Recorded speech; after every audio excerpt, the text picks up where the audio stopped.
이기명 교수님입니다.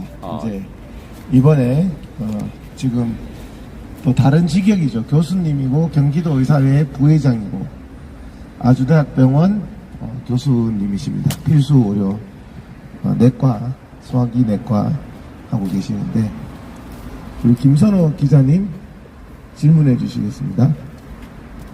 네, 안녕하십니까 교수님. 경기도 의사회가 8월 초부터 의대 지원 사태 종결을 위해서 1인 피켓 시위를 릴레이로 진행을 하고 있는데요. 동참해 주셨습니다. 동참하신 이유 말씀 부탁드리겠습니다. 마이크 잠깐 예.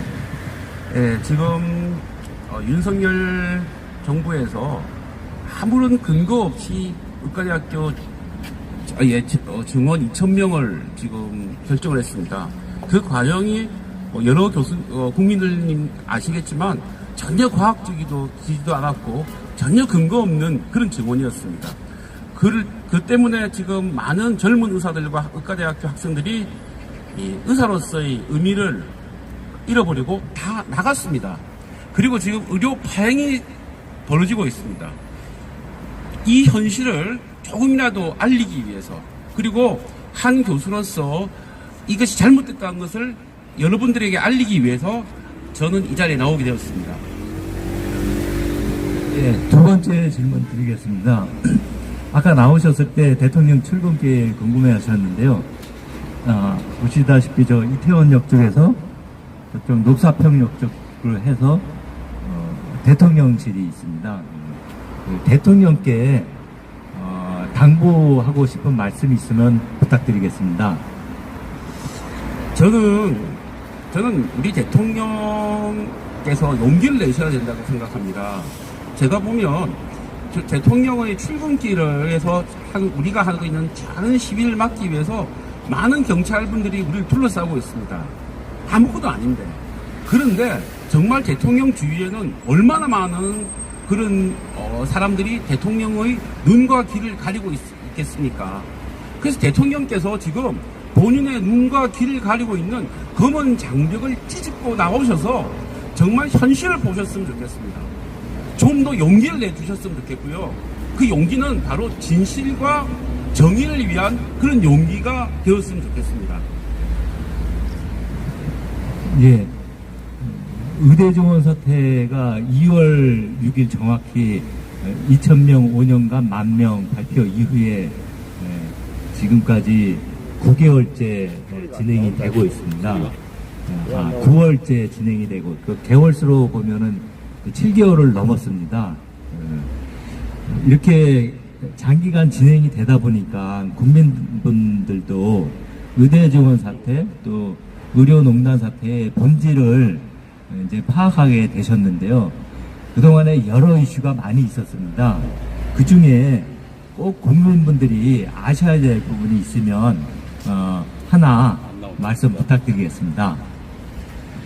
지금 의사가 부족한 게 아닙니다. 의사가 자기 일을 하지 못하고 다 벗어나 있기 때문이죠. 소아과 의사 대한민국에 충분하게 많습니다. 근데 그 소아과 의사가 소아과 일을 하는 게 아니라 피부 미용, 모발을 하고 있습니다. 왜 소아과 의사가 소아과 의료 현장에서 벗어났을까요? 그 이유는 바로 잘못된 제도 때문입니다. 그리고 그 제도를 만든 분들이 보건복지부에 있는 행정관료이시고, 그리고 박민수 차관 역시 잘못된 제도를 만드는데 엄청나게 많은 영향을 행사했던 보건행정관료입니다. 본인들이 이때까지 했던 잘못된 제도의 결과가 지금 이렇게 발생했고, 그를 통해서 필수 의료 의사들이 다 이탈했는데 그 원인에 대해서는 조금도 말하지 않고 마치 의사가 부족해서 이런 현상이 발생한 것처럼 거짓말을 하고 있습니다. 필수 의료 의사들은 필수 의료의 현장으로 돌아가고 싶습니다. 그런데 그걸 하지 못하는 것이 바로 정부에서 만든 잘못된 제도 때문입니다. 의사는 부족하지 않습니다. 예, 핵심을 짚어주시는 귀한 말씀 감사드립니다. 마이크를 이동욱 회장님께 드리도록 하겠습니다. 네네. 지금 회장님이 갑자기 급한 용무가 있으셔서 제가 추가로 진행을 해야지 될 것 같습니다. 방금 필수 의료 의사가 제 자리로 돌아갈 수 있는 정책을 복지부에서 펼쳐 주셔야지 된다는 취지로 말씀을 주셨습니다. 응급실 뺑뺑이 문제도 배후 진료 얘기를 의료 전문가분들이 많이 얘기를 해주셨습니다.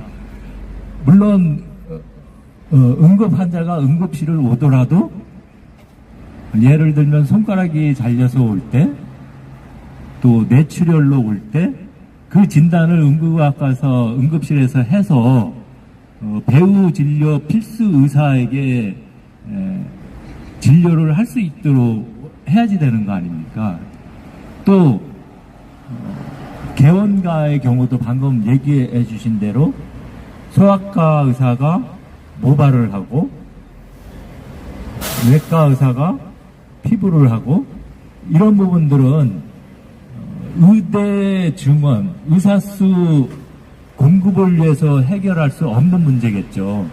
그 재분배의 문제 같은데요. 제가 너무 말씀이 길었습니다. 예. 지금 소아과 의사가 지금 필수 의료의 현장에서 벗어나게 된 가장 큰 영향은 과거 이대 목동병원 사건입니다. 그때 한 아기가 잘못되었을 때 그 때문에 거의 4명, 5명 되는 의사들을 구속을 했습니다. 그 중에 구속된 의사 중에서는 임신하고 있는 여자 교수도 계셨고 또 유방암으로 항암 치료받고 있는 소아과 의사님도 구속됐습니다. 그리고 지금 어떻게 됐냐요? 대법원에 다 무죄가 나왔습니다.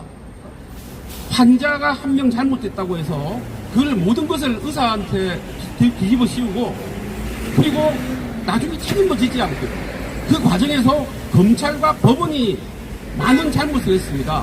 그것 때문에 이제 의사들이 필수 의료의 현장에서 벗어나고 도망가고 있는 거죠. 그것의 원인은 정부나 사법부의 잘못된 행동 때문이었는데 그 의사들이 벗어난 이유를 생각하지 않고 지금 의과대학을 늘려서 의사들이 갈 데 없는 의사들이 많으면 필수 의료를 해야 되지 않겠느냐고 하고 있다는 거죠. 그러면 저와 같이 현재 필수 의료를 하고 있는 의사들은 정말 갈 데 없는 그런 의사들입니까? 지금 정부의 그런 정책 때문에 정말 의료의 현장에서 고생하고 있는 필수 의료의 담당한 의사들이 자부심과 자긍심이 다 없어졌습니다. 그리고 내후년에 누가 필수 의료를 담당하려는 의사가 되기 위해서 전공의 과정을 하겠습니까? 아무도 하질 않죠. 정부가 벌인 일이 지금 이렇게 돼 있습니다. 정부는 책임을 져야 되는 거죠. 그리고 잘못된 것을 지적하면 들어야 되는데 장관이나 사관이나 국무총리나 대통령 그 누구도 듣지 않습니다. 예, 말씀을 보니까 필수 의사분들의 법적 리스크가 상당히 큰 것 같습니다. 예를 들면 불이 났을 경우 불의 피해를 본 국민이 사망했을 경우에는 소방관에게 법적 책임을 묻지 않는데요. 위급한 환자가 병원에 갔을 때 10분 중에 8분은 죽을 수 있는 병인데 의사가 치료를 해서 살릴 수 있겠죠. 방금 말씀하신 그런 사례들이 생길 경우에 정부에서는 의사도 민형사적인 위험에서 벗어날 수 있도록 정책을 해주셔야 되는데요. 의료계에서는 의료사고 특례법 그걸 주장을 하고 있습니다. 근데 더 자세히 들어가면 의료사고 특례법 앞에 합리적이라는 수식어가 붙고 있습니다. 예전 10년 전과 달리 합리적이라는 수식어가 붙었는데요. 이런 그 법적 책임에서 자유로울 수 있는 그러니까 고의 중과실 외에는 의료사고 특례법 관련해서 혹시 말씀 부탁드리겠습니다. 이 정부에서 마치 의료사고 특례법을 제정해서 의사를 도와주겠다고 이야기를 하고 있는데, 사실 의료사고 특례법은 10년 전부터 경기도의사회 이동욱 회장님께서 이미 여러 차례 국회나 여러 보건복지부에 그 법을 제정해달라고 이야기를 10년 전부터 해오고 있는 의료계의 현안입니다. 그런데 그 현안을 정부는 귀담아 듣지도 않고 무시했었죠. 이동욱 회장님이 바로 그 산 증인입니다. 그런데 그렇게 본인들이 철저히 무시했던 법을 이제 마치 본인들이 만들어서 의료계를 위해서 해주겠다고 하는 것이 얼마나 위선적입니까? 물론 의료사고 특례법이 필요합니다.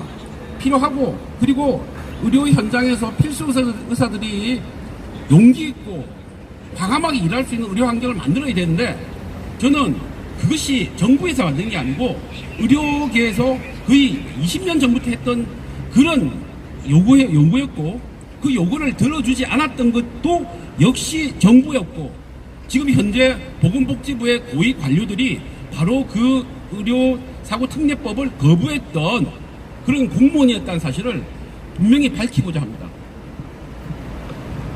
예, 오늘 시위 초두에 말씀하신 부분인데요. 갑자기 생각이 안 나서 좀 정리를 하고 질문 말씀 드리겠습니다.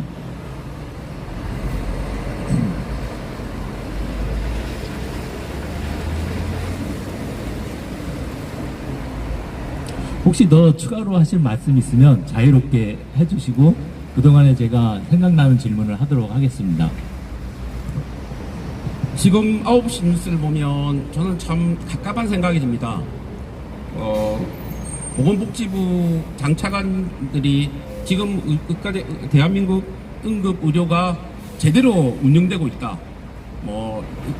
응급실이 문을 닫고 있는 것이 4군데 내지 5군데밖에 없다. 대부분의 응급실은 제대로 운영된다는 식으로 거짓말을 하고 있습니다. 응급실은 편의점이 아닙니다. 불 켜놓고 문 열고 있으면 그게 제대로 돌아가는 응급실이 아니거든요. 기능을 하는 응급실이 중요한데, 지금 대한민국의 모든 응급실이 문을 열어놨을 때 기능을 제대로 못하고 있습니다. 기능을 제대로 못하고 있는 응급실을 지금 마치 정상적인 응급실이라고 국민들에게 거짓말하고 있는 거죠. 지금 국민들은 알고 있습니다. 119를 타고 운영을 한다는 응급실에 가보면 응급 진료를 받기가 얼마나 많이 시간이 걸립니까? 그리고 얼마나 많은 응급 환자들이 뺑뺑이를 돌고 있습니다. 그것이 지금 응급실이 운영이 안 된다는 그런 증거인데, 그 증거가 뻔히 있음에도 불구하고 장차관들은 대한민국 응급 진료가 잘 운영되고 있다, 약간의 어려움이 있다, 재앙 수준 아니다, 그런 식으로 거짓말하는 거죠. 그 거짓말의 희생자는 국민들입니다. 장차관들이나 국무총리나 대통령이 아프면 상급병원에 그냥 바이패스해서 치료받지 않습니까? 그들은 힘 있는 자이기 때문에 국민들의 어려움을 알지 못합니다. 어제 삼성병원 전공희 대표가 그런 말을 했습니다. 상급병원을 마치 제 집 드나들듯이 하고 있는 그런 권력자들이 만든 의료개혁이 과연 진정한 의료개혁일까요? 일반 국민들은 그렇지 못하거든요. 국민들의 어려움을 알지도 못하고 구중궁궐에 박혀서 잘못된 정보만 듣고 있는, 그리고 나서 대한민국이 의료가 잘 돌아가겠다고 이야기하는 그렇게 말하는 분들은 정말 국민을 호도하고 있는 것입니다. 국민들이 눈을 뜨셔야 되고요. 그 사람들의 거짓말을 또 꿰뚫어 보셔야 됩니다. 그리고 그렇게 말하는 장차관 국무총리 국무총리는 나중에 역사의 심판을 받을 것입니다. 역사의 평가를 받을 것이고, 나중에 세상이 바뀌면 이런 행위에 대해서 국민들의 준엄한 심판을 받을 것이라고 저는 믿습니다. 자, 오늘은 이동욱 방송 좀 우리 정책 원활하지 이야기와 않아서 질문 계속 리얼프레스 하겠습니다. 리얼 지금 방송 아주대 동시에 병원 지금 제가 일단 응급실에 진행을 하고 나오는 있습니다. 응급실이 자, 오늘 이동욱 상당히 지금 우리 정책 이야기 시청자님들 문제가 반갑습니다. 있다. 이동욱 회장님과 정상적으로 돌아가지 이제, 못하고 있다. 아주대학교 의과대학 근데 교수님의 아주대 인터뷰, 병원 심도 있는 응급실은 인터뷰 굉장히 시간을 그동안에 좀 갖는 시간입니다. 모범적으로 경청을 해주시기 바랍니다. 경기 남부 지역의 정말 센터로서의 역할을 감당했는데 요즘 아주대병원이 뭐 응급실 상황이 어떻게 운영하고 있습니까? 지금 정상적으로 운영 안 된다는 보도가 여러 번 나왔거든요. 예, 그 보도 제가 말씀 안 드려도 이미 아주대 응급실의 어려운 점에 대해서는 매스컴에서 여러 번 나왔습니다. 많은 전공의들은 지금 근무를 안 하고 있죠. 응급실은 전공의, 전임의, 교수가 삼위일체가 돼서 운영해야 되는데 지금 전공이 떠나갔고 전임이 떠나갔고 지금 교수만 혼자서 교수만으로 운영되고 있습니다. 이미 그 자체로도 정상적인 운영은 무척 어렵죠. 그리고 그 교수님들 중에서 많은 분들이 떠나가고 있습니다. 떠나갔고요. 그래서 지금 아시다시피 아주대학교 응급실도 365일 24시간 근무하는 것이 임에도 불구하고 일주일에 한 번씩 문을 닫고 있습니다. 그것은 그리고 일주일에 한 번씩 문을 닫고 있는 것도 문제지만 문을 닫지 않고 있는 6일 동안이 과연 그 전에 있는 응급실처럼 기능을 할 수 있느냐? 기능하기가 굉장히 어렵습니다. 가보시면 아주대 응급실에도 119 구급대 차량이 환자가 진료가 안 돼서 기다리거나 장기적으로 대기하거나 혹은 다른 병원으로 환자를 옮기는 경우가 많이 있습니다. 아주대 응급실이 그래 하는데 다른 병원 응급실은 더 심하겠죠. 그래서 저는 지금 의료계 응급의료의 파행이 전국적으로 일어나고 있고 그것은 지방이나 수도권이나 서울 관계없이 전국적 현상이라고 이미 다 알려져 있고 지금 그렇습니다. 그걸 마치 아무 문제가 없고 약간의 어려움이 있는 것처럼 보도하는 것이 그 자체가 거짓말이라고 저는 말씀드리고 싶습니다.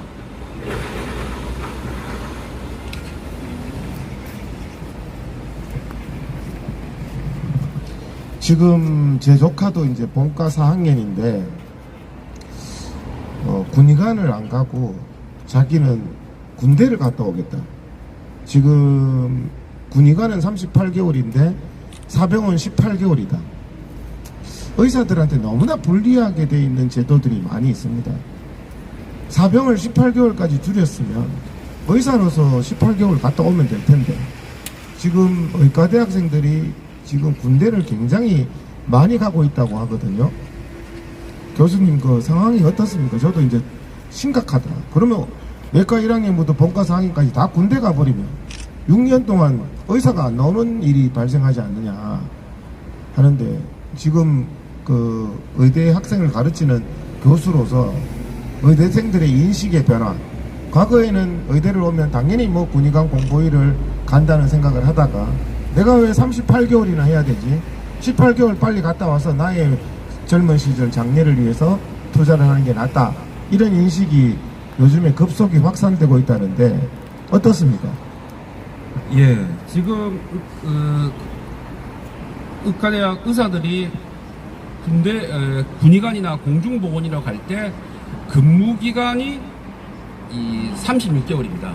그 근무기간이 36개월이라는 것은 훈련기간은 빠져 있습니다. 그러니까 공중보건이라고 갔을 경우에는 한 달 동안에 그 훈련을 받게 돼 있고요. 군의관으로 보면 몇 개월 더 받게 되죠. 그러니까 군의관들의 근무기간은 36개월이 아니라 36개월 더하기 훈련기간 포함하니 하면 약 40개월의 근무기간이 있습니다. 그런데 사병들은 18개월에 불과하죠. 그러니까 군의관이 사병에 비해서 2배보다도 더 깁니다.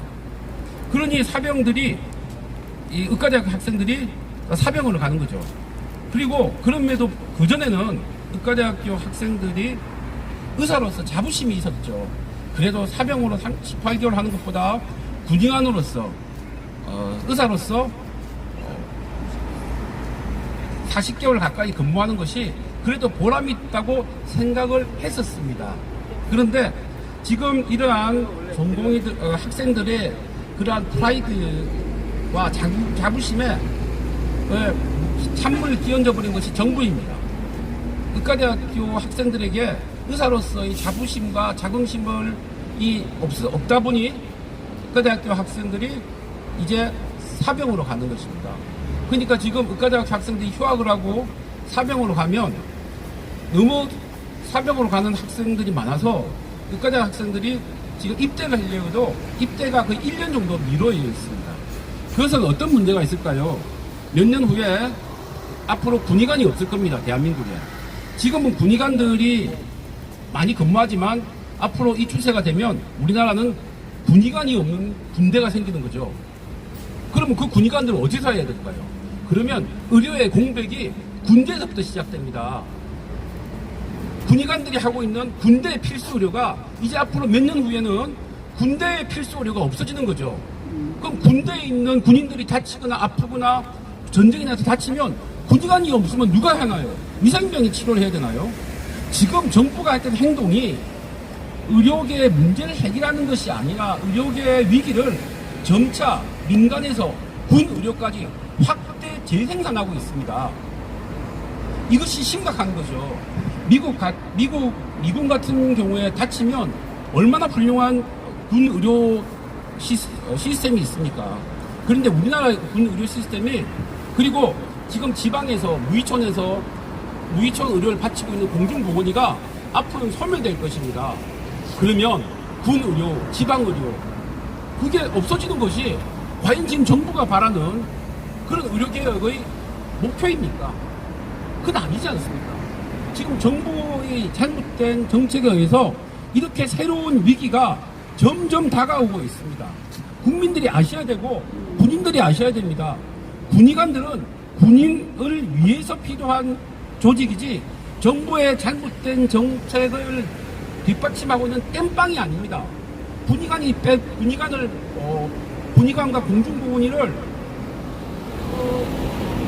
이런 식으로 큰 병원에 돌리면 그럼 지금 지방에 있는 위촌에 있는 국민들은 국민들이 아닙니까? 그리고 군인들은 지금 의료의 취약 지역에 있는 것이고요. 그래서 지금 학생들의 이러한 사병으로 가는 것은 향후에 대한민국 군 의료 체계의 붕괴를 갖고 올 것입니다. 그에 대해서 대통령과 국무총리와 보건복지부 장관뿐만 아니라 국방부 장관도 심각한 위기를 느껴야 됩니다. 지금 의과대학생들 1만 8천 명이 지금 학교를 한 번도 올해 들어서 가지 않는 6.25 전쟁 때도 없던 일이 지금 발생하고 있습니다. 우크라이나도 이렇게 7개월, 8개월 학생들이 전체가 1만 8천 명이 안 가는 일은 없어요. 이건 국가 의료의 붕괴를 의미하는 것이라고 생각이 드는데 지금 이제 9월 달입니다. 전에 저한테 우리 이기명 교수님께서 5월 달 지나면 방법이 없습니다. 지금 9월 달이 지나가고 있는데 대한민국이 이 역사에서 없어질 수도 없고 어떻게 하든지 이 지금 의학교육 파행 사태가 지금 내일 당장에 예를 들어서 내일부터 이제 복귀한다 다 합의돼서 그러면 해결이 어떻게 해야 됩니까? 이 의대 교육을 지금 9월 달 들어서 그러면 어떻게 이 9개월간의 파행의 방법을 그리고 이게 만약에 지금 봐서는 1년 이상 갈 것 같습니다. 1년이 갔다. 1년이 가면 공부 하나도 안 한 학생을 그러면 2학년으로 올립니까? 내년에 신입생 4,500명 받고 올해 3,000명 공부 하나도 안 한 1학년 학생하고 교육이 어떻게 할 계획이십니까? 교수로서. 지금 정부 의과대학교 학생들이 지금 복학한다 하더라도 학생들은 진급을 할 수 없습니다. 이게 의과대학교 교육 시스템이라는 것이 이렇게 방학 때 그렇지는 못해요. 그게 불가능합니다. 그리고 본과 3, 4학년 때는 방학이 없습니다. 이미 늦었기 때문에 내년에는 의과대학 졸업생이 거의 없을 것입니다. 그러면 내년에 인턴이 거의 없을 것이고 내후년에 레지던트도 없으실 것이고 1년에 우리나라 대한민국 의료의 공백과 진공 상태가 생길 거거든요. 그리고 이것은 한 해만의 문제일 건지 아니면 1년이 될지 2년이 될지 3년이 될지 알 수가 없습니다. 이러한 전공의 공급의 단절은 전공의 교육에도 단절을 갖고 오게 되죠. 전공의 교육은 교수에 의한 교육도 있지만 선배 전공의를 통해서 받는 교육도 상당히 중요합니다. 근데 1년 내지 2년 전공의가 없어지면 마치 쇠사슬의 연결이 끊어진 거와 마찬가지입니다. 윗 3전공의한테 배우지 못하고 아래 전공을 가르치지 못하면 결국은 나중에 전공의가 다시 들어온다 하더라도 그 전공의의 길이의 선배 또 후배까지의 교육이 단절되기 때문에 과거 이전으로 돌아가기가 매우 힘듭니다. 그리고 의과대학교 졸업생의 공백은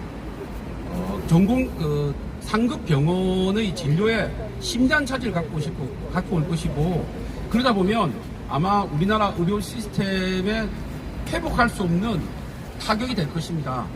그리고 의과대학교 학생들이 6개월 이루어진 상태에서 그 학생들을 제대로 교육 안 시키고 그냥 졸업시키면 쉽게 생각해서 분량 부족한 의사가 대거 양성이 된다면 그 양성된 의사에 대한 피해에 의해서 국민들이 오히려 피해를 받을 수 있습니다. 그래서 의과대학에서는 어느 정도 검증되지 않은 학생들은 졸업을 시키지 않습니다. 그것이 우리나라 의과대학 교육의 특징이고 그런 교육을 했기 때문에 대한민국 교육이 이렇게 선진화가 된 것입니다. 이런 의과대학 교육을 정부의 장골된 정책 때문에 후퇴시킬 수가 없고 또 번복시킬 수가 없습니다. 그러면 교수님 말씀을 오늘 이기명 교수님 경기도 의사의 부회장이시고 한평생 의학 교육을 담당하시는 의대 교수님이십니다. 아주대병원 교수님이신데 지금 말씀을 제가 이해하기는 그러면 지금 9개월 동안 지금 9월달까지 공부를 안 했기 때문에 방법이 없다. 내년도 신입생은 4,500명이 아니라 한 명도 받아서는 안 된다.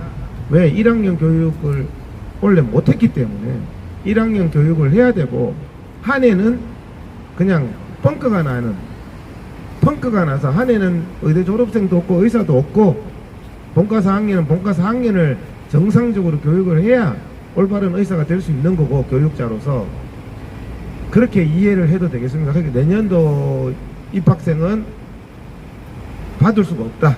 지금 의대 교육 현실상. 왜냐하면 지금의 학생들은 1학년으로 가르쳐야 되니까.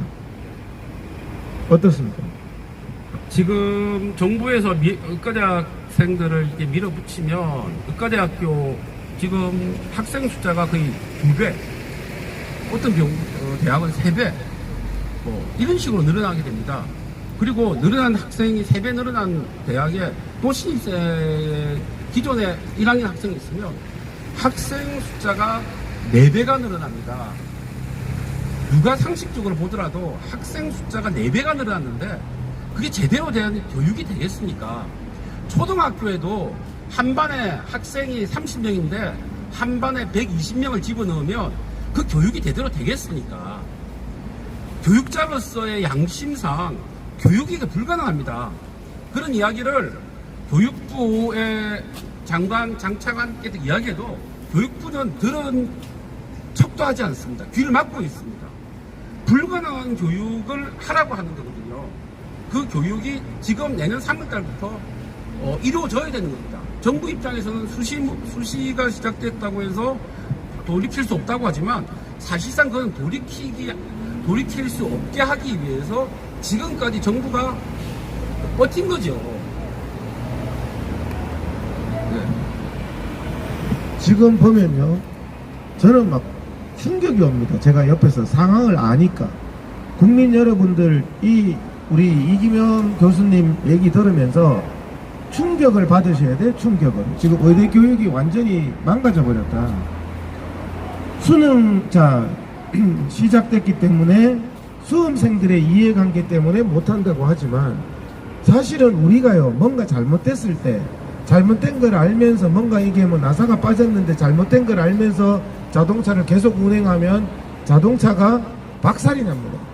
잠깐 세워서 잘못된 건 나사를 조우거나 수리를 하고 운행을 해야 되는데, 정부는 이미 출발했으니까 지금 심각한 기계적 결함이 있는 거를 그대로 출발시키면 이거는 영구적인 대한민국 의료의 저는 붕괴가 된다, 이렇게 생각이 되거든요. 왜냐하면 내년도 수험생의 이해관계보다 교육이 다 망가지는, 7,500명을 의대에 때려놓고 교육 안 받은 애들은 하나도 모르는 애 돌팔이 졸업시키고, 이런 식으로 뭐 의학 교육을, 국민의 건강을 우습게 알고 교육부 장관이나 지금 윤석열 대통령조차도 이렇게 하면, 지금 들어보세요.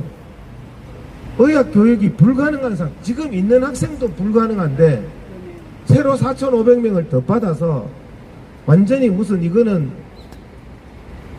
아비 교환의 의과대학을 내년도에 만들겠다면서 7,500명을 갖다 밀어서, 여러분 생각을 해보세요. 12명 타는 봉고차에 한 30명 때리 넣으면 앞사이가 죽습니다. 그거를 이 사람들 30명이 추가로 들어오기 때문에 12명 봉고차에 때리 넣어야 된다. 여러분 어떻습니까? 30명의 이 사람들한테 오늘 출발한다고 했기 때문에 들어가면 42명이 다 압사되는데요. 예를 들면 봉고차 12명에 30명을 넣으면 어떻게 해야 되겠습니까? 그때라도 죄송합니다, 이게 차가 지금 이래서 12명밖에 출발을 못하니까 30분은 죄송합니다 하는 게 이게 해결책이지, 42명을 때려 넣어서 봉고차에 12명밖에 못 가는 거를 가라고 하는 이런 지금 상황과 같거든요. 우리 이기명 교수님의 얘기가 국민들에게 충격이에요, 충격. 저도 오늘 전에는 이거 어떡하나 막연하게 생각했는데, 이 사실 듣고 보니까 이 교육이 안 되는 겁니다. 의과대학 교육이. 윤석열 대통령이 이 국가와 민족과 이 대한민국에 저지른 일이요, 다음에 생각해보면 이거는 너무 기가 막힙니다. 어떤 독재자도 저지를 수 없는 일을 저질러 버려요. 그래서 지금 다시 한번 국민들한테, 지금 내년도 4,500명, 내가 의사로서 교수로서가 아니라 정말 이거는 불가능한 일입니다. 4,500명을 출발시키는 거는 기존에 있는 교육 시스템까지 완전히 그냥 송두리째 없애는 것이다 하는 부분을 국민들은 또 잘 모르고, 뭐 여기가 무슨 김밥집도 그렇게 안 될 거예요. 근데 뭐 그냥 대충 때리 넣어서 적석에서 뭐 이렇게 될 수도 있지 않을까 오해하는 국민들도 있고 경찰들도 있고 정부 관계자도 보고 있습니다. 다시 한번 강조해서 일목요연하게 그 부분을 좀, 도저히 4,500명 받는다고 될 일이 아니라는 거. 지금 4,500명을 뽑으면 올해 학생들하고 7,500명인데 그건 전체고, 대학에 따라서 경우에 따라 4배의 학생이 있다고 말씀드렸지 않습니까? 지금 의사를 키우는 것은 10년 이상 걸립니다.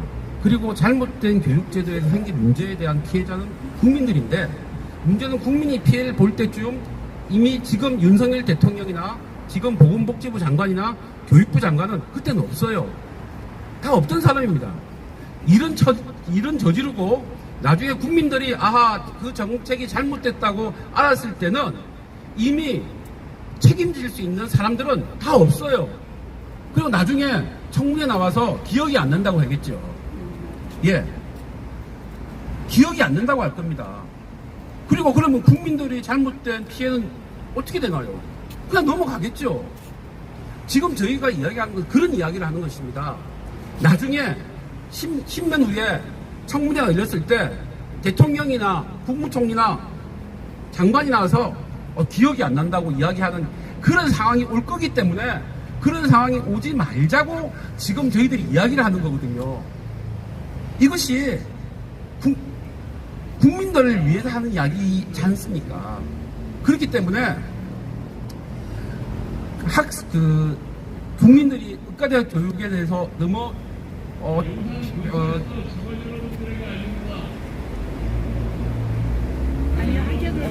예. 그래서 그 30명 들어가는 교실에 120명 집어넣고 교육을 하라고 초등학교에서 한다면 학부모님들이 그거 오케이 하시겠습니까? 내 자식이 그렇게 30명 교실에서 교수 선생님 한 분에 120명이 교육하고 있는 상황이 되는데 학부모님들이나 내 자식이 그렇게 교육받는다면 오케이 하시겠냐고요. 오케이 하기 힘들지 않습니까? 그것이 지금 현재 내년에 닥쳐야 될 의과대학의 현실입니다. 초등학교 교육도 그렇게 하진 않지 않습니까? 근데 하물며 의과대학 교육을 어떻게 초등학교에서도 하지 않는 방식으로 한다고 할 수 있습니까? 그것은 손으로 하늘을 태양을 가리는 거하고 마찬가지입니다. 그런데 그런 이야기들이 많이 이야기를 했습니다. 교육부 다 알고 있습니다. 교육부에 있는 사무관, 서기관 다 알고 있죠. 그분들 다 알고 있습니다. 그런데 입을 다물고 있습니다. 그 위에는 장차관, 위에 있는 실장 이런 분들이 입을 막고 있거든요. 저는 교육부, 복지부에 있는 공무원 여러분들도 가슴에 손을 얹고 생각하시고 좀 말을 좀 하세요. 눈치만 보지 마시고. 장차관들 몇 달 지나면 다 끝나는 사람들입니다. 그 사람 지나가고 나서 청문회 나오면 기억이 없다고 할 사람들이에요. 기억이 없다고, 안 난다고. 그 사람들 그렇게 할 사람들인데 지금 그 밑에 있는 사무관, 서기관 이런 공무원들은 대한민국 미래를 결정짓는 우리나라의 중요한 기획을 하시는 분들이잖아요. 그런 분들이 정말 양심에서 흘러나오는 이야기에 귀 기울이셨으면 좋겠습니다. 이건 정말 아니지 않습니까? 지금 전공의도 그러면 결국에는 지금 하더라도 유급을 할 수밖에 없다. 뭐 거의 4분의 3을 안 했기 때문에 그거를 가지고 연차를 올리고 보도를 주고 할 수가 없다. 교육상. 그렇지 않습니까? 전공의도 지금 보도를 주고 올리고 그렇게 진행이 안 되겠죠. 우리가 왜 전문의를 찾아갑니까? 왜 소아과 의사를 찾아갑니까? 왜 응급실에는 응급의학과 의사를 찾아갑니까? 그 전문의가 일반의하고 다른 전문적인 교육과 훈련을 통해서 어느 수준 이상의 전문성을 확보하고 있기 때문입니다. 그 전문성과 수준을 다 확보하고 있다는 것을 대외적으로 인정해 주는 것이 전문의 자격입니다. 그렇기 때문에 환자들이 저 의사의 수준을 잘 몰라도 전문의 자격증이 있는 분들을 찾아가는 이유가 그런 이유 때문이죠. 그런데 전공의가 거의 9개월, 1개월 정도 수련이 안 됐어요. 그런데 그냥 뭐 어떤 거 생각하고 전문의 자격증을 줍니다. 그러면 전문의 자격증을 주면 국민들은 그 전문의 자격증을 보고 그분이 상당한 수준의 지식과 경험과 노하우가 있다고 생각하는데 그런 식으로 트레이닝이 안 된 분한테 전문의 자격증을 남발하면 그 남발한 전문의 자격증에 의해서 피해를 보는 것은 바로 국민이지 않습니까? 우리가 어떤 물건을 살 때 품질 보증서가 있습니다. 품질 보증서를 가지고 물건을 사지 않습니까? 그런데 불량품인데 품질 보증서를 남발했습니다. 나는 분명히 품질 보증이 됐다고 샀는데 알고 보니 불량품이었어요. 그런 상황이 왔을 때 그 피해자는 누굽니까? 물건을 산 사람이 아닙니까? 그런데 우리가 정상적인 훈련과 수련과 공부가 안 된 전공의들에게 만약에 전문의 자격증을 남발한다면 그 전문의 자격증을 가지고 있는 다른 분들에게도 피해뿐만 아니라 그 자체가 국민들한테 큰 피해가 될 거라고 저는 생각합니다. 예, 지금 듣고 보니까 심각합니다. 이게 지금은 한마디로 비가역적인 의료의 파괴가 일어났다. 이렇게 이해가 되는데요. 사실 우리가 역사를 살면서 가역적인 어떤 사건들이 있고 돌이킬 수 있는 사건. 이거는 지금 비가역적인 사건이 일어나 버려서 사실 제가 접촉하는 많은 필수과 전공의들은 안 돌아가겠다고 합니다. 내과 전공의들도 안 돌아가겠다고 하더라고요. 그리고 다시 하더라도 뭐 편한 마이너과나 이런 쪽으로 다시 한번 어플라이를 해보겠다. 이런 표현을 하는 필수과 전공의를 많이 봤는데요. 이미 나는 뭐 내과는 뭐 미련 없다. 이렇게 이제 말을 많이 하더라고요. 이 사태 이후로, 이 사태 이전으로 돌아갈 수 있다고 보시는지, 의학 교육이라든지 필수 의료에 대한 지원이라든지 어떻게 변화될 것으로 혹시 예상을 하시나요? 지금 또 대학병원에 일어난 변화, 사실 전공의가 없이 한 8개월, 9개월 가다 보니 이가 없이 잇몸으로 하다 보니 잇몸으로 씹는 게 정상인 것처럼 이제는 또 느껴지는, 그러면 전공의가 다시 돌아갔을 때 제대로 된 교육이 이루어질 수 없는, 왜? 사람은 잇몸으로 씹는 게 편하거든요. 노인분 보시면 어떨 때는 뭐 그게 편하니까 뭐 그렇게 해버립니다. 이 비가역적인 변화가 어떤 변화를 가져올 것이라고 보시고 어떻게 지금 예상이 되시는지. 지금 우리가 제일 걱정하는 것이 필수 의료의 붕괴를 제일 걱정합니다. 필수 의료라는 게 사람이 죽고 사는 거와 관련된 거거든요. 응급의학과, 내과, 외과, 산부인과, 소아과. 그 필수 의료가 정말 중요한 건데 지금 필수 의료를 하는 의사들의 자존심을 정부가 철저하게 짓밟았습니다. 그 말은 뭐냐면 지금 필수 의료가 부족하니 의사를 많이 늘려가지고 의사 중에서 인기 있는 과를 다 차면 나중에 갈 데 없는 의사들이 필수 의료로 밀려 갈 거니, 그러니 필수 의료가 해결된다는 그런 논리인데, 그러면 지금 제같이 필수 의료를 하고 있는 의사들은 갈 데 없는 사람이란 이야기잖아요. 우리 때 필수 의료 굉장히 아주 우수한 사람들이 필수 의료 많이 했습니다. 그래서 대한민국 의료 수준이 여기까지 올라온 거거든요. 그런데 정부가 필수 의료의 해결책이라고 한 그런 때문에 지금 필수 의료를 하고 있는 사람들의 자존심이 많이 무너졌죠. 자부심도 없습니다. 자부심도 무너졌고요. 그리고 필수 의료를 하려는 전공의들이 없어졌습니다. 내년에는 아마 필수 의료 하는 사람이 없을 겁니다. 그럼 정부에서 이야기하겠죠. 필수 의료 수가 20% 인상하겠다. 우리 의사들이 돈 몇 푼 더 받으려고 하는 그런 사람들은 아닙니다. 마치 정부에서 의사들이 이런 의료 파행의 해법을 돈 수가 좀 더 올려줄 테니까 추석 그렇게 해서 무슨 표현이 그렇지만 한다만 무슨 장사꾼처럼 그렇게 대우를 하는 것이 있는 것 같은데 그렇진 않습니다.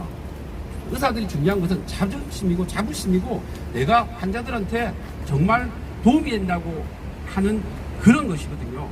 그런데 정부가 이런 걸 닫게 부수고 난 다음에 그 다음 필수 의료를 하겠다는데 강화하겠다는데 그게 어불성설입니다. 그건 말이 안 되는 일이라고 저는 생각합니다. 내년이 많이 걱정이 됩니다. 내년뿐만 아니고 몇 년 동안 많이 걱정이 되고, 그러면 대학병원에 있는 내과나 필수의료과 교수님들이 지금은 몇 달 동안 버티고 있지만 앞으로 몇 년 동안 버틸 수 있을까요? 저는 그게 정말 걱정스럽습니다. 지금 이제 의대생 전공이 망가진 얘기를 했습니다. 지금 버티고 있는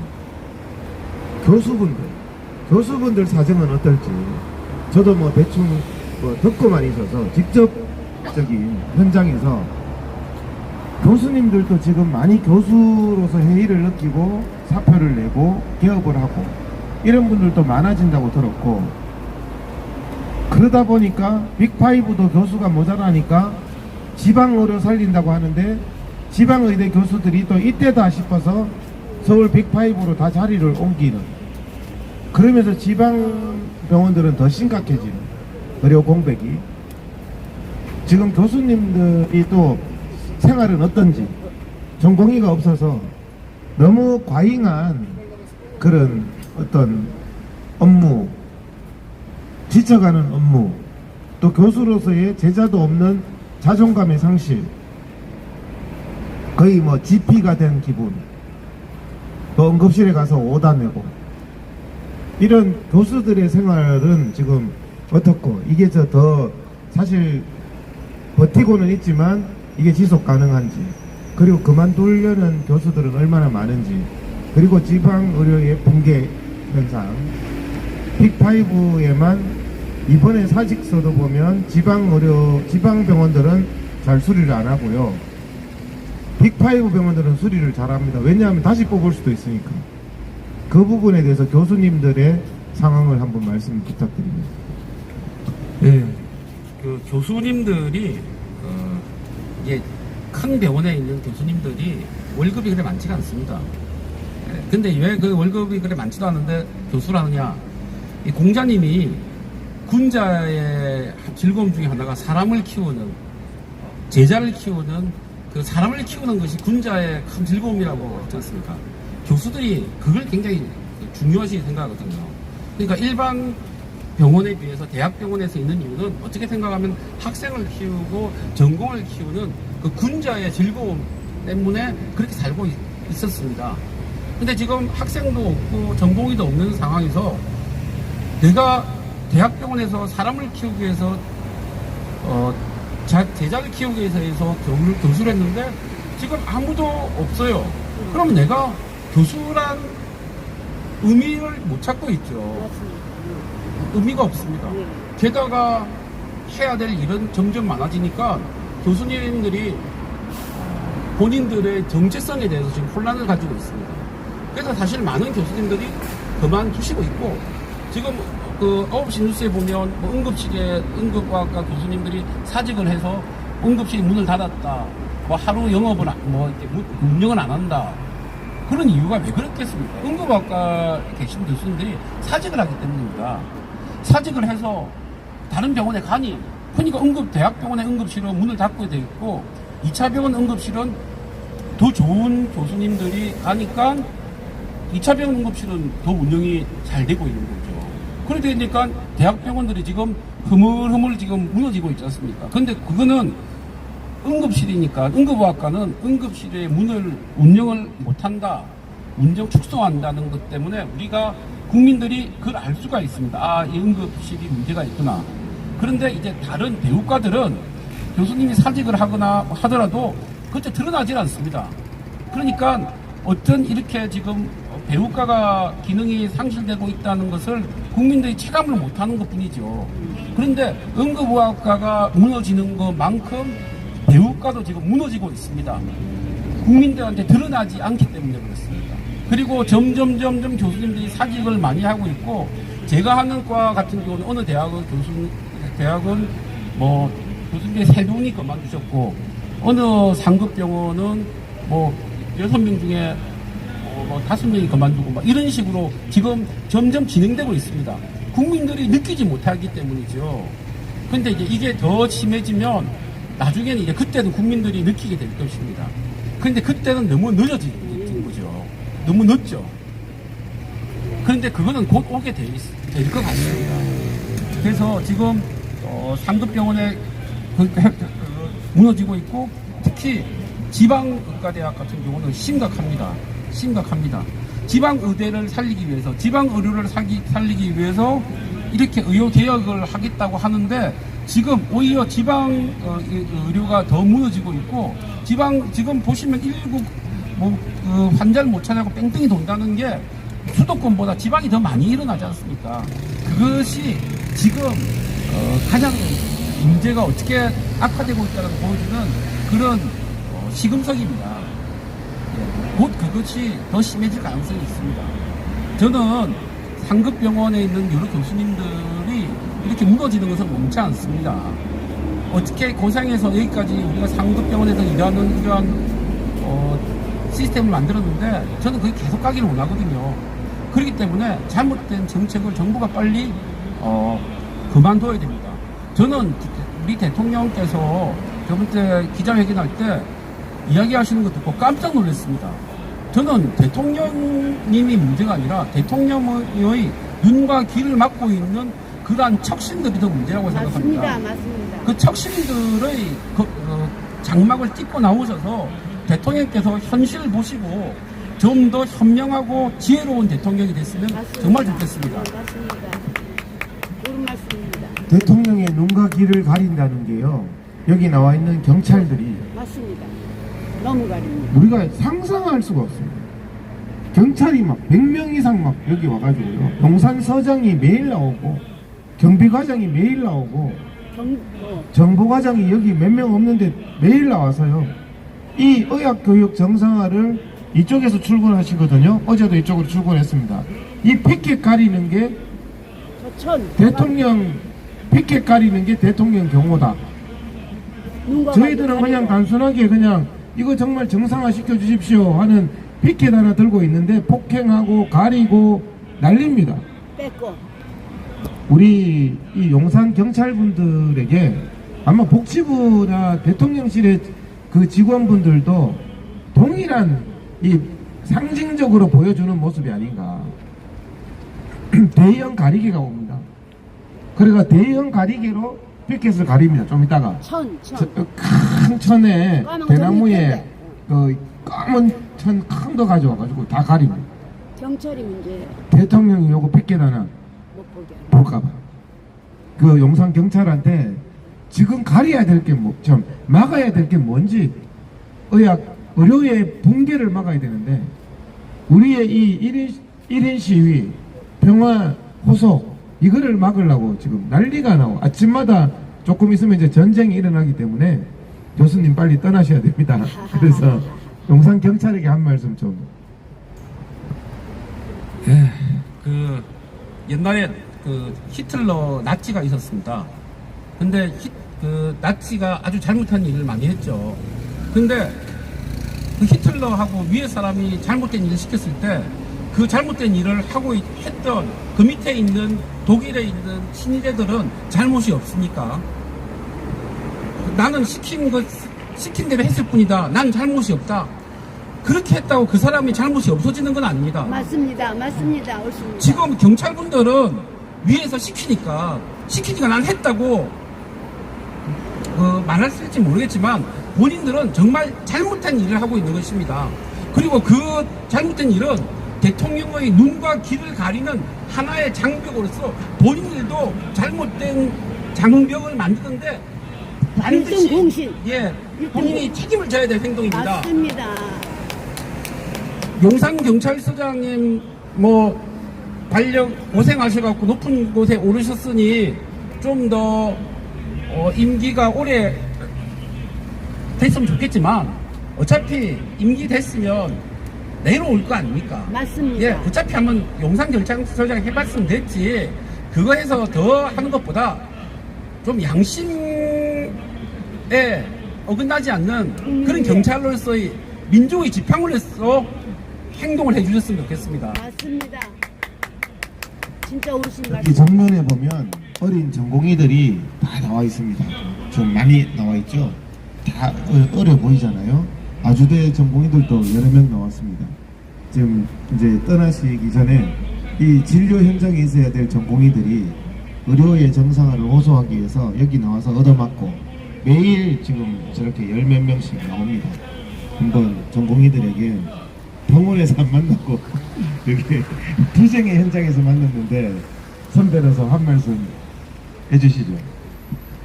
옛날에 모 대통령이 이런 말씀을 했다고 하더라고요. 닭의 목을 비틀어도 새벽은 오는 것이고, 그리고 해가 뜨기 전에 가장 어둡습니다. 결국은 잘못된 어둠은 떠나기 마련이고 정의의 밝음은 오기 마련입니다. 지금 그런 시기입니다. 지금 눈앞이 보이지 않고 갑갑하더라도 우리가 흐트러지지 말고 소신을 갖고 우리가 처음에 했던 길로 뚜벅뚜벅 갈 때 결국은 다시 태양이 떠오를 것입니다. 전공의 학생 여러분들이 지금 힘들겠지만 그것이 여러분 수십 년을 위한 옳은 투쟁이라고 확신을 가지시고 소신을 꺾지 말았으면 좋겠습니다. 네. 마무리 발언 부탁드립니다. 이제 국민들과 우리 의료계나 뭐 여러 분들에게 마무리 발언.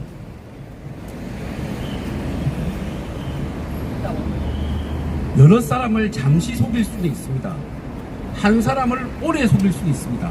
하지만 많은 사람을 오래 속일 수는 없습니다. 이 나라는 대통령의 나라가 아니고 우리 국민의 나라입니다.